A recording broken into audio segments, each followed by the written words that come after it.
todos, me chamo Michele, sou aluna de iniciação científica do Maná Academy e hoje eu vou apresentar para vocês nesse vídeo sobre os componentes que formam os drones. Bom, vamos falar um pouco da anatomia geral dos drones. O drone é composto pela carcaça, que é a parte externa dele. Essa carcaça ela protege a parte interna e também faz o formato, né, do drone. Vamos falar também os motores que são responsáveis por girar as hélices, o microcontrolador que faz toda a parte do processamento, o módulo de GPS, o sensor de estabilização, que faz o drone se estabilizar no ar, o sensor de obstáculo, né? Alguns drones são capazes de desviar de obstáculos, e também as câmeras, que muitos drones têm câmeras acopladas a eles. Bom, sobre a carcaça dos drones. Cada modelo ele possui uma carcaça diferente, seja por conta da marca ou realmente o estilo do drone. Essa carcaça não é meramente estética. Ela protege toda a parte interna do drone, as placas eletrônicas que não podem ser molhadas e também não pode ter muita resíduos em cima delas. Também é responsável pela sustentação de motores, hélices e, se for acoplado uma câmera, um módulo GPS, então, tudo que é parte acoplada, é bom ter uma carcaça, né? Também é responsável pela aerodinâmica, né, de fornecer uma melhor quebra de vento, uma melhor estabilização no ar também. E a carcaça dos drones, em sua maioria, é feita de fibra de carbono, que é um material leve e bem resistente, que são características bem vantajosas para o drone. Bom, vamos falar um pouco dos motores. Os drones, eles possuem 4 motores. Em forma geral, tem drones que possuem mais motores que apenas 4. Bom, vamos falar aqui sobre os drones de 4 motores. Nos 4 possuem 2 motores que giram no sentido horário e 2 que giram no sentido anti-horário. Isso se dá por conta da lei de Newton, onde toda ação tem a sua reação de maneira oposta, mas de mesma intensidade. Então, para a gente manter um drone no ar estabilizado, a gente precisa compensar a força que sobe com a força que desce. Então, assim, a gente tem motores girando no sentido horário e no sentido horário, um empurrando o ar para baixo e o outro empurrando o ar para cima. Bom, esse princípio de funcionamento é semelhante ao do helicóptero, onde existe um rotor principal que fica na parte de cima, com hélices bem grandes, e possui ali na cauda um outro rotor que gira no sentido oposto do que gira o rotor principal, para assim fornecer estabilidade ao helicóptero.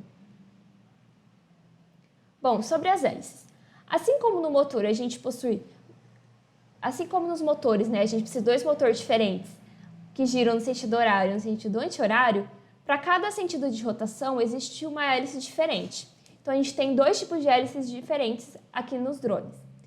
As hélices são responsáveis por realizar o empuxo, que é empurrar o ar para baixo por meio da diferença de pressão. Como assim? Bom, quando a gente assopra um papel e ele sobe, é porque a pressão embaixo do papel é bem maior do que a pressão em cima. Por isso, a pressão de baixo empurra para cima, fazendo com que o papel suba. É o mesmo princípio das hélices. A hélice basicamente empurra o ar para baixo e é o momento que faz o drone subir. Bom, as controladoras do drone, também chamado de microcontrolador, ele é responsável por toda a parte de processamento dos dados e envio de comandos para os motores. Ele recebe comandos do controle remoto, é responsável também por captar os dados dos sensores e do GPS. Ele realiza todo esse processamento e repassa os comandos que devem ser executados pelos motores para que eles façam o itinerário previsto pelo processamento. Um exemplo disso é em um dia que está ventando bastante e o drone fica mais instável no ar. Para compensar essa instabilidade, ocorre um processamento dos dados dos sensores para que eles compensem os motores que devem girar um pouco mais com uma velocidade bem maior ou diminuir um pouco a velocidade para manter o drone ali bem retinho. Bom, No circuito da placa lógica do drone, dependendo de algumas marcas ou modelos, existe um chip de GPS acoplado. Esse chip, ele permite com que o drone ele tenha uma navegação mais precisa e bem mais livre. É possível também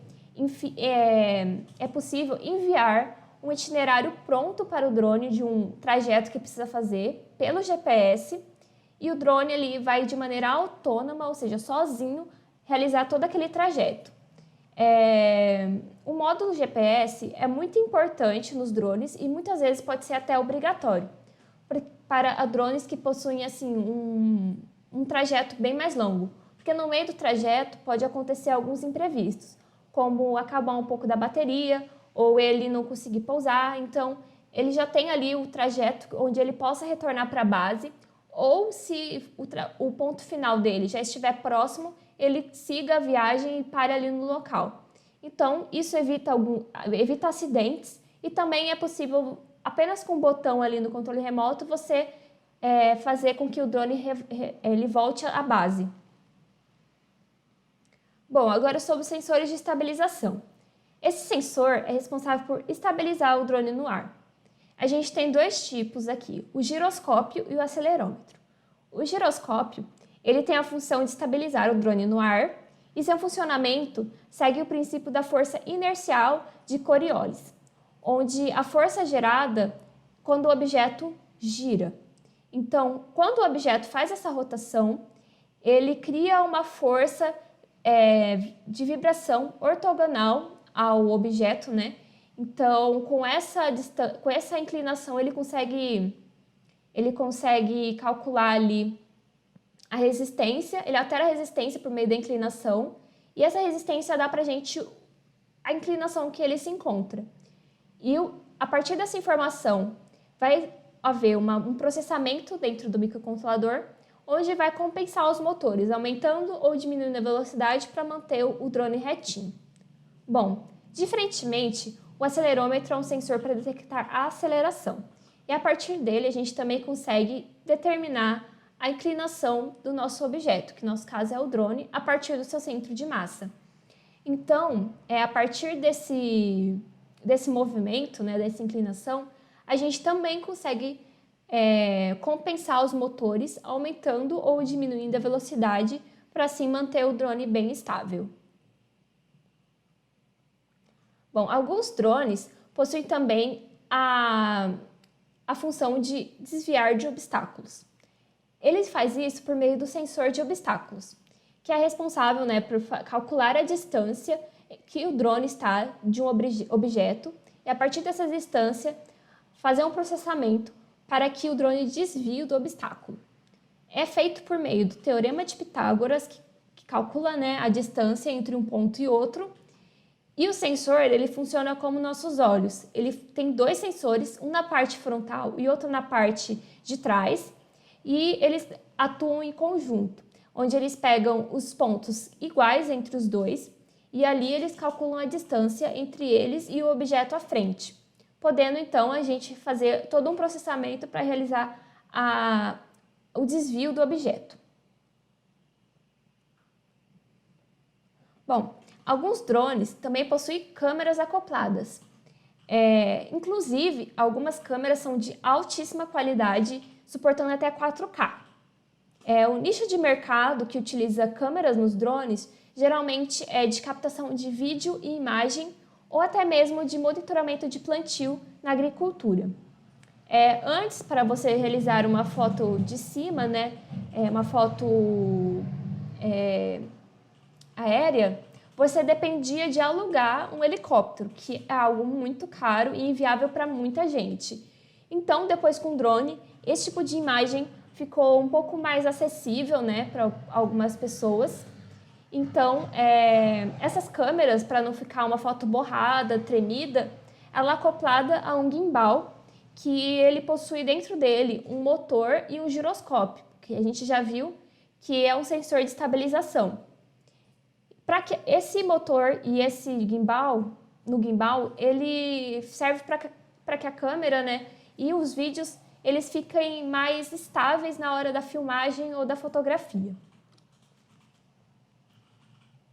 Bom, gente, muito obrigada pela atenção. Espero que vocês tenham entendido um pouco mais os componentes dos drones. Não percam os outros vídeos que também tem que estar cheio de conteúdo. E espero que vocês estejam gostando da semana. E acompanhem, deixem um like e se inscrevam no canal. Muito obrigada!